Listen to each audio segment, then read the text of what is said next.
Good morning, friends. Welcome to the Home Sanctuary.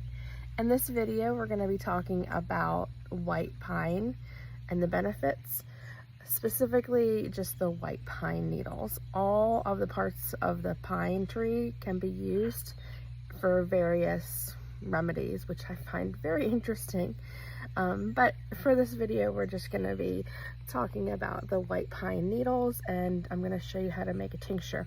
Now, Eastern white pine needles have been long cherished for their incredible health benefits. This gentle yet potent immune modulator has been traditionally used to support the body through a wide range of conditions like inflammation, chronic fatigue, respiratory infections, nerve discomfort, and even stress-related disorders like PTSD, depression, and anxiety. Now, I have to say this obligatory statement that I am not a doctor. I enjoy studying herbs and their uses, but I'm not a doctor, and this information is intended for educational and entertainment purposes only, so please do your own research and seek your own doctor for medical advice. Okay, that is over, and let's begin. But they're cute. I want to thank my friend Jessica for allowing me to come over to her house to pick some branches off of her many eastern white pine trees. When choosing your white pine, you want to pick a tree that is away from traffic or high pollutant areas. But what makes eastern white pine so powerful? It's packed with natural compounds that are analgesic, antibacterial, antifungal, and antiviral. In this part of the video, you'll see me actually making the tincture. So what is a tincture? A tincture is basically when you take some sort of plant matter and you put it in a mason jar. You see I only have 3 ingredients: a mason jar, 100 proof vodka, and the plant matter. So it's very simple. You just take your clean plant matter. In this case, I'm using it fresh, not dried.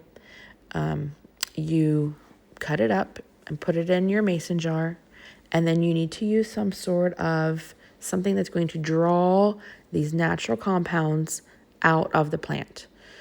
So, and I always use 100 proof vodka. And the reason is 100 proof vodka is, when they make it, it's 50% alcohol, 50% water. And a lot of these plants are water soluble or alcohol soluble.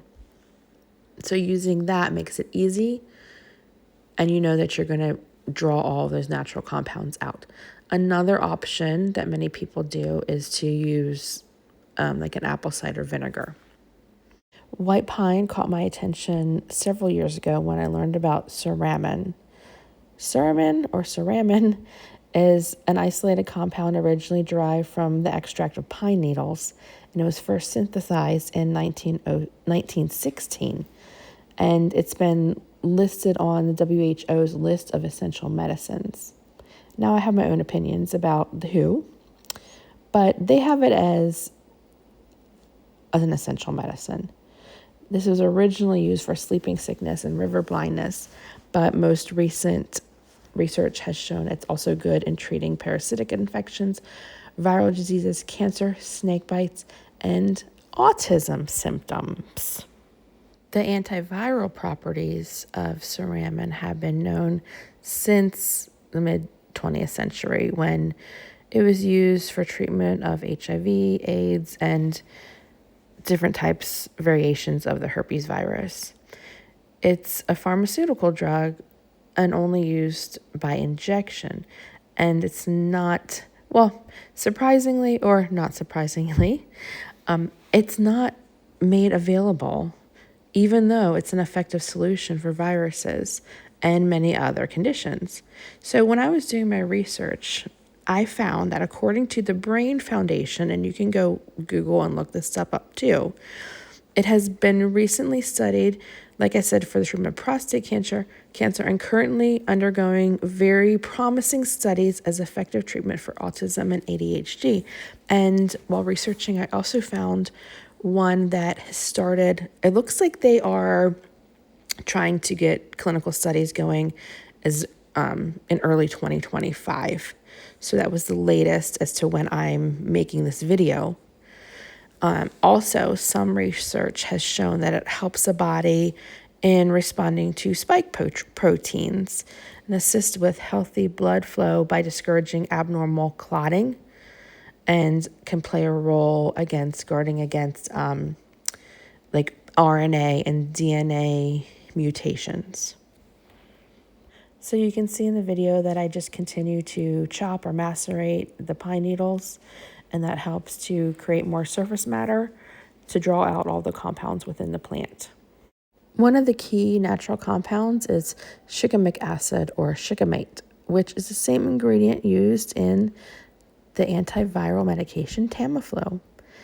This is also found in star of anise, but most recent studies suggest that it's more potent in the white pine needles. White pine needles are also an excellent source of vitamin C, and they contain up to 5 times more than that of a single orange, making them a natural ally for our immune health. So you can enjoy this in tea form or in tincture like we're creating in this video.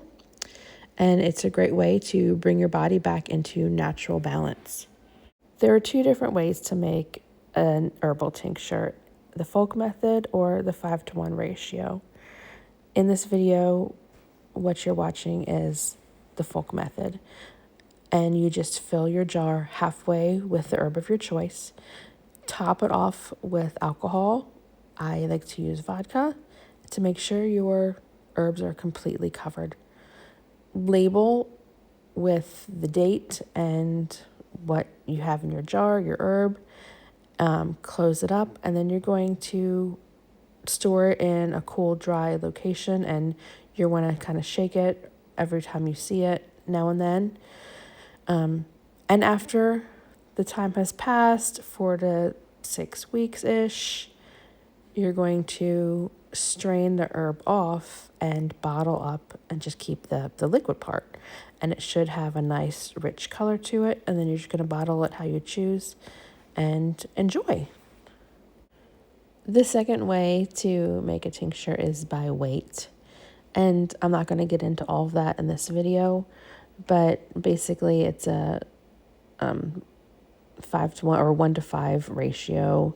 So your herb is the 1 part and the liquid is the 5 parts. So the weight of the herb and the volume of the solvent, which in most cases is the alcohol. So that's just a very basic explanation, and it is really quite simple once you just get in there and practice and do it yourself. The other question a lot of people have is dosing. I buy on Amazon those little amber bottles with a dropper. I read somewhere some man was thinking that you drink the alcohol. No, you do not drink this alcohol. This is not an alcoholic drink. You literally squeeze a little dropper full, and you can take it under your tongue, and it bypasses the stomach and absorbs through your, through your bloodstream quicker by taking it under the tongue. Or you can mix it with a drink. Or you can just you kind of experiment. I usually take 1 dropper full when I take my tinctures, and that seems to work for me. But not to be confused with drinking the whole pint of vodka. No. Anyway, I thought that was cute and funny. But the other question people have is, how long does this last? Tinctures pretty much last indefinitely because of the alcohol content. It'll just lose potency over time. I would say store it away from light, and you'll be good for about 5 years. In herbalism, there's something called a contradiction, which means that as much as there are health benefits to a particular herb, there could be contradictions with certain individuals. So, for example, if you had an allergy to that particular plant, obviously that would counteract any health benefits, so you would not want to take that particular one. It's also wise to consult with your healthcare provider if you're pregnant or breastfeeding, and to see if there's any interactions with other maybe prescription or over-the-counter medications that you're taking. I hope you enjoyed this video, and if you found this to be helpful to you, I appreciate you liking and subscribing, and we hope to see you back here at the Home Sanctuary soon.